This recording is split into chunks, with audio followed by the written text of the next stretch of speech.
Hey guys, this is Dr. Ryan Hewitt here at Merrimack Valley Wellness Center, and today I'm going to talk about the foot.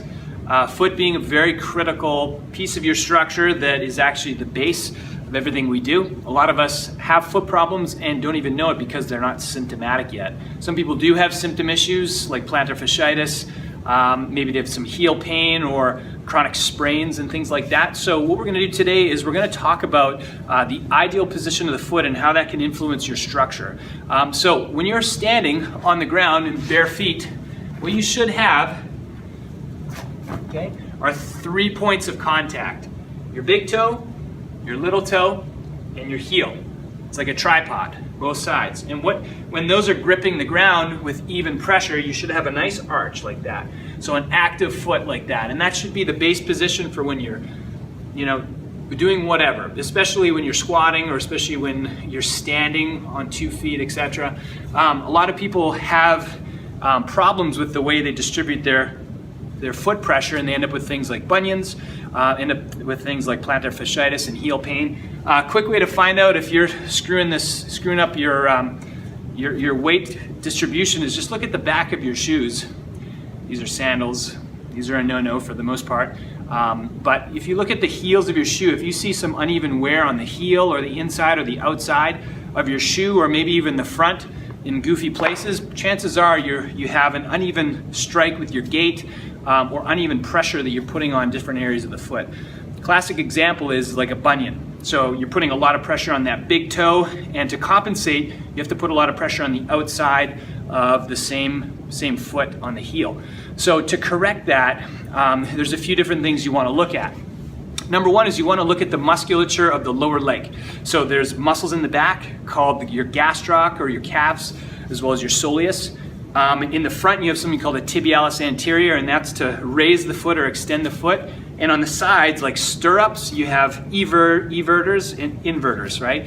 So pronators, supinators, essentially. So what we're going to do is we're going to, first of all, dig around for some trigger points and release areas there. And then we're going to look at places where we can stretch and strengthen the foot. Okay, so what we're going to do is we're going to start with the lower leg. All right, and we're going to take our AccuMobility ball or a lacrosse ball, and you're just going to put that right underneath the calf. If you want to put a little pressure on top of it with your other leg, put some more pressure in there, you can. I like to do that. Really kind of makes those trigger points stick out. Once you find that place, what you want to do is just flex and extend the foot a few times, 5 or 6 times. To add a little bit of therapy to this, what you want to do is you can wrap a strap or a band right there and just press and extend the foot into it. Activates that muscle a little better, helps release those trigger points. And you want to get down all the way into the soleus. For a lot of people that have issues with tight Achilles tendons, this is a great way to help release that lower leg.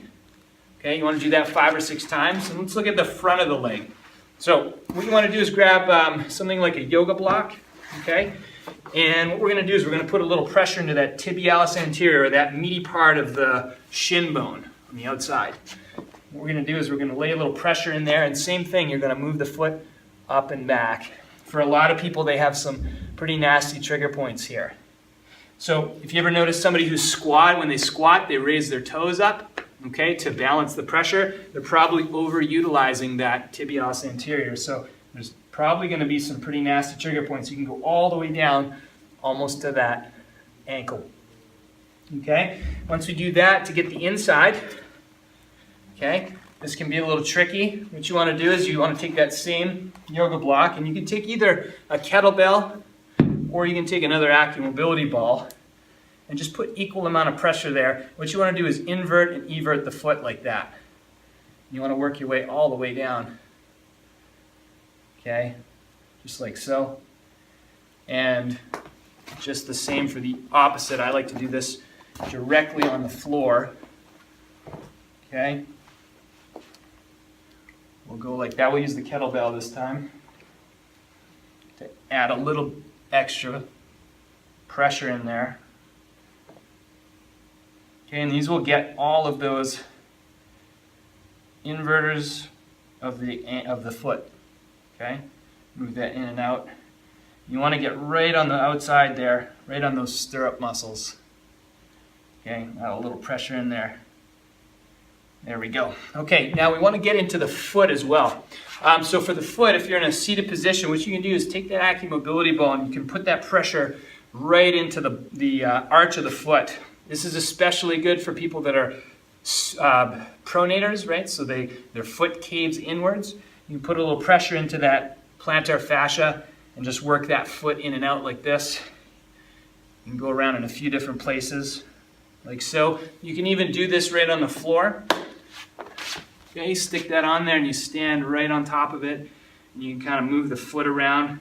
This can be a little bit painful for some. Okay, you just grind around in there. Okay, for a few repetitions.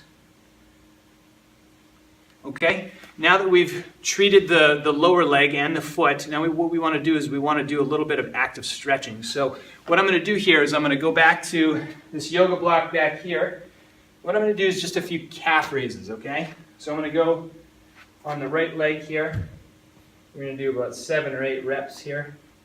And what you want to be careful of is you want to go all the way to the bottom and pause, and then come up into full plantar flexion there.